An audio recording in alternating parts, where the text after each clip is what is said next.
एक और आइडियोलॉजी आजकल बहुत फैल रही है फरीद, ये हमारी यूथ समझती है कि एवरीवन इज़ राइट और बस किसी को कुछ ना कहो। जाहिर है वो एक जियो और जीने दो वाली फ़िलॉसफी है। We are up for it.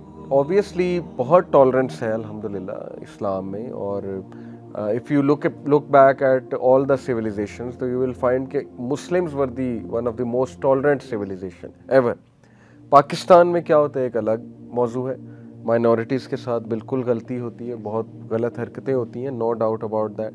मैं ये बात कर रहा हूँ कि ये समझना कि सारे ही ठीक हैं, प्लूरलिज़म जैसे आपने कहा, और हर एक को इंक्लूड करना चाहिए। इंक्लूजन इन दैट सेंस कि अगर आप क्रिसमस मनाते हो या आप होली मनाते हो, जो कि ऑब्वियसली रिलीजियस फेस्टिवल्स हैं दूसरे मज़ाहिब के, तो इसमें क्या गलत है?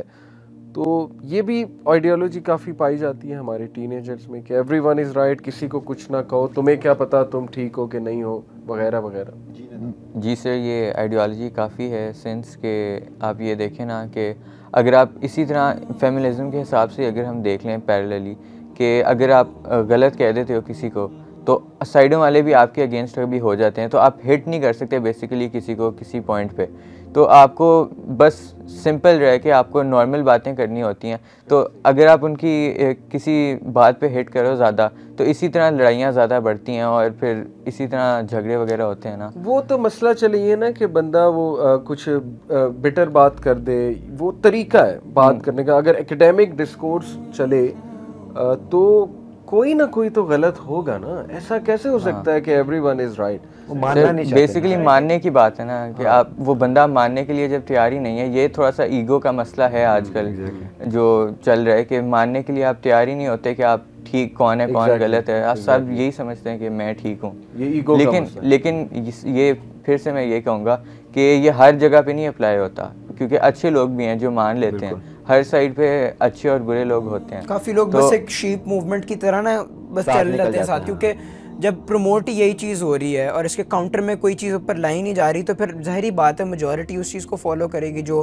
अपेरेंटली लोगों के हक में जा रही है। और सर दूसरी बात I think at a religious point of view अगर देखा जाए, if you are tolerant of everything you stand for nothing. Exactly. ठीक है सर, ये किस तरह? आप क्रिश्चियनिटी को देख लें, it is a dead religion क्योंकि it has become tolerant of everything.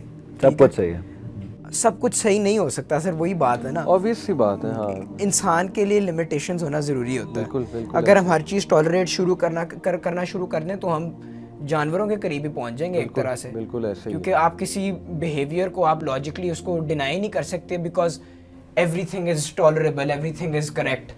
बिल्कुल सही बात है कि योर ओन इंडिविजुअल लेवल। मैं यहाँ पर ना एक मैं चीज़ हाईलाइट करना चाह रहा था। एक बड़ी इंटरेस्टिंग दो लफ्ज़ के दरमियान ना डाइकोटमी इस्तेमाल होती है कि टॉलरेंस और रिस्पेक्ट, ये दो वर्ड हैं। टॉलरेंस बाय डेफिनेशन का मतलब ये होता है कि you are tolerating someone, you don't agree with them but you are tolerating their presence. और इस्लाम टॉलरेंट है, it has been tolerant since the beginning, ठीक है, but it does not respect other religions. ठीक है, क्योंकि रिस्पेक्ट का idea ये होता है कि you respect the openness of their idea. अगर कोई बंदा है कि शिर्क, यानी क्या आप शिर्क को या पॉलीथीज़म को रिस्पेक्ट देंगे? ठीक है, अब you tolerate that but you don't respect that. ठीक है, you respect what is right and only what is right. जो हक होता है, रिस्पेक्ट सिर्फ वो डिजर्विंग होता है। अब होता ये है कि यहाँ पर रिस्पेक्ट और टॉलरेंस को मिलाया जाता है, ठीक है, और आपको टॉलरेंस के नाम पे रिस्पेक्ट करने के लिए आपके ऊपर वो थोपा जाता है कि respect the other people's opinion. देखिए वर्ड टॉलरेंट यूज है, लेकिन एक्चुअली में करना आपको क्या चाहिए? You need to tolerate by its true definition, ठीक है।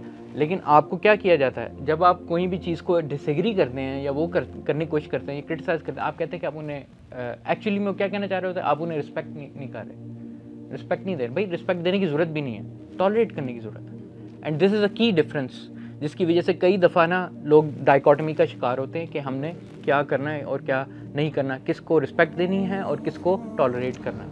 और इसीलिए यूथ को अगर आप देखें ना, तो मैंने जैसे आप लोगों से बात की कि एक तो ये कि एवरीवन इज़ राइट, किसी को ना छेड़ो भाई, ठीक है, जो जैसे कर रहा है करो, और दूसरा ये कि mind your own business, correct भी ना करो। Sir I think under the cover of freedom ना, under the cover of freedom ये आपको एक आइडियोलॉजी के अंदर इंस्लेव कर रहे हैं कि आप इसके बाहर आप सोच ही ना सको, क्योंकि जो इसके अपोजिंग ओपिनियन लाता है वो फिर लेबल हो जाता है, जो इसके अपोजिंग कोई लॉजिकल डिबेट लेके आता है वहाँ पे फिर आपके इमोशंस राइज हो जाते हैं। तो फिर एक आपको एक इंस्लेव कर रहे हैं आपको एक आइडियोलॉजी के अंदर कि इसके अलावा कोई चीज़ है ही नहीं, मिडिल बेस नहीं है कि आप there is no exactly you can't go any other way, this is the only या फिर इधर आओ या फिर यू आर विद अस और अगेंस्ट अस वाला हिसाब है। हमें दरअसल ज़्यादा प्रॉब्लम इस इल्यूजन से है, जो इल्यूजन ऑफ फ्रीडम वो कहते हैं। देखिए हम स्ट्रेट फॉरवर्ड हैं, we are saying okay Islam we believe it to be objective truth. आप इस बारे में हमसे डिस्कशन कर लें, डिबेट कर लें, ठीक है, लेकिन इन दी एंड हम मानते हैं कि जो सच होता है वो ऑब्जेक्टिव होता है, वो एक फिक्स चीज़ होती है, हक और ट्रुथ इज़ वन, ठीक है। एंड इस वजह से हम ये इस चीज़ को बिल्कुल सामने पुट फॉरवर्ड रखते हैं ऑनेस्टी के साथ, ठीक है। लेकिन जो एक्सटर्नल आइडियोलॉजीज़ होती हैं ना वो अमूमन आपको धोखा देती हैं कि no no we have the real freedom, हर एक का ट्रुथ सब्जेक्टिव होता है, ठीक है ना, आप भी सच हो सकते हो, ये भी सच हो, हमें सच का पता ही नहीं लग सकता, इसलिए किसी को कुछ कहो ना, सबको रिस्पेक्ट करो। ब्लैक और वाइट नहीं है, ब्लैक एंड वाइट नहीं है, बीच में ग्रे भी है और ये भी है। कंफ्यूजन और मिस इन्फॉर्मेशन, तो ये कंफ्यूजन मिस ये back to the identity crisis यार, ठीक है ना, कि आपके अंदर से जो इंसान की नेचर है कि वो ऑब्जेक्टिव है होता है। अगर आप दो कॉन्ट्राडिक्टरी चीज़ें कर रहे हो, यानी आप कुछ अमल कुछ कर रहे हो लेकिन आप कोई बोल कुछ हो रहे हो, आप अपने आप को रिकंसाइल या जस्टिफाई करने की कोशिश करते हो, this is a natural phenomena. Cognitive dissonance कहते हैं, कॉग्निटिव डिसोनेंस को आप रिमूव करने की कोशिश करते हो, ठीक है।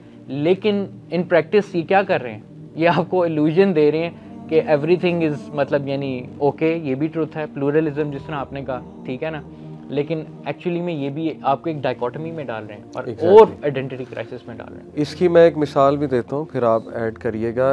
अभी रिसेंटली मैं एक जगह बैठा हुआ था, मेरे साथ एक यंगस्टर बैठा था, तो ये उसने कहा कि देखें sir, at the end of the day बात ये ना कि हर किसी का अपना व्यू है, तो हर किसी को राइट है अपना ओपिनियन देने का, तो देने दें और सबको बात करने दें और सबको जीने का हक होना चाहिए। मैंने कहा देखो यहाँ तक तो ठीक है कि everyone have their own view, they have the right to give their view, but if their view is harmful to the society that will be challenge. Don't expect कि वो गले लगाएंगे हम। और उसमें मैंने फिर हदीस कोट की जो कि इतनी कमाल की हदीस है नबी अकरम सल्लल्लाहु अलैहि वसल्लम की। इस साइड के नहीं अनिल मुनकर विच इज़ फॉरबिडिंग ईवल, उसकी मिसाल ऐसे है जैसे एक कश्ती है, उस कश्ती के 2 फ्लोर्स हैं। अब जो नीचे वाले फ्लोर में लोग हैं वो उन्हें पानी चाहिए, तो वो क्या करते हैं, वो कश्ती में होल क्रिएट करते हैं और ऊपर वालों कहते हैं कि तुम्हें तो कुछ नहीं कह रहे ना, ये मैं कॉन्टेक्स्ट बता रहा हूँ हदीस, तुम्हें कुछ नहीं होगा, हम बस पानी निकाल रहे हैं। अब वो जाहिर है जब वो होल क्रिएट होगा तो कश्ती तो डूबेगी,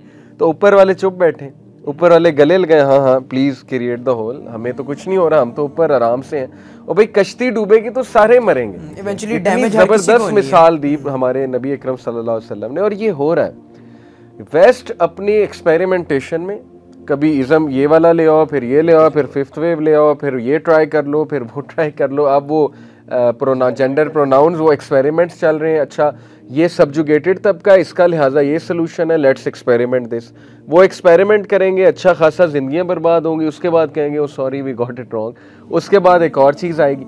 इस सारे प्रोसेस में आप कंफ्यूज कर रहे हैं ह्यूमैनिटी को, आप जो है वो क्योस क्रिएट कर रहे हैं। तो यही कुरान का भी अगर हम मुतालिया करें, अल्लाह ताला यही कहते हैं कि ये क्राइटेरियन है, इसको एक्सेप्ट कर लो, ये the truth has come from your lord, it will drive you from darkness into light. Quran Majeed में बेशुमार आयात है।